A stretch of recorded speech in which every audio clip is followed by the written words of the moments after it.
எல்லோரும் எப்படி இருக்கே, நல்லா இருக்கீங்களா? இப்போ நம்ம ரிவர் ராஃப்டிங் ஃபைனலாக வந்தாச்சு. நம்ம பேக்கேஜில் இது இல்லை, அதனால் டிரைவர் அண்ணா நம்மகிட்ட ரிவர் ராஃப்டிங் போகிறீங்களா அப்படின்னு கேட்டார். அதனால் நாமளும் சரி போவோம் அப்படின்ட்டு போயிட்டோம்.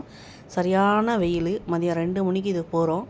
அங்கே தெரிஞ்ச கடையில் நிப்பாட்டிட்டார். அங்கே நிறைய கடை நேம் போர்டு போட்டிருந்தது அப்படின்னு சொல்ல மாட்டேன், நம்பர் போர்டு தான் போட்டிருந்தது.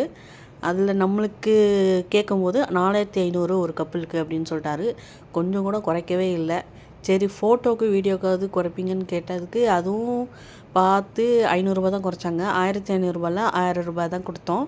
சரி கிளம்பலான்ட்டு கிளம்புனா, எங்கே போகிறீங்க நிப்பாட்டி நம்மள்கிட்ட இருக்கிற வாட்ச்சு, ஃபோனு, மொபைல் எல்லாத்தையும் கழட்டிட்டு வச்சுட்டு போங்க, தண்ணியில் விழுந்தால் நாங்கள் பொறுப்பு இல்லை அப்படின்ட்டாங்க. சரி காரில் வச்சுட்டு போவோன்ட்டு போயிட்டோம். தண்ணியை பார்த்தோன்னே ஒரே ஜாலி, ஒரே குஷி.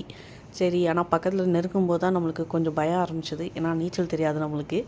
அதனால சேஃப்டி ப்ரிகாஷன்ஸ்லாம் எக்ஸ்பிளைன் பண்ணிகிட்டு இருந்தார் கைடு. சரி ஏறின உடனே ஜம்முன்னு இருந்தது.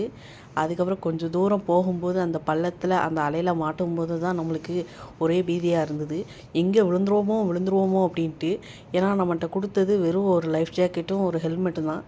இது வச்சு நம்ம விழுந்தோம்னா ஒன்றும் ஆகாது அப்படின்னு சொன்னார். இருந்தாலும் நம்ம நம்பிக்கையும் போயிட்டோம். ஆனால் மலையில் இருக்கிற ஐஸ் கட்டி தான் உருகி இந்த தண்ணியாக வருதுன்றாங்க. இந்த மான்சூன் டைம்லலாம் இங்கே சீசன் நல்லாயிருக்கும், தண்ணியும் நல்லா கூட இருக்கும் அப்படின்னு சொல்கிறாங்க. கண்டிப்பாக நீங்களும் உங்கள் ஃப்ரெண்ட்ஸ் அதுக்கப்புறம் ஒய்ஃப் கண்டிப்பாக கூட்டிகிட்டு வாங்க. இதை முடிச்சதுக்கப்புறம் நாங்கள் ஹோட்டலுக்கு கிளம்புறோம். பாய்.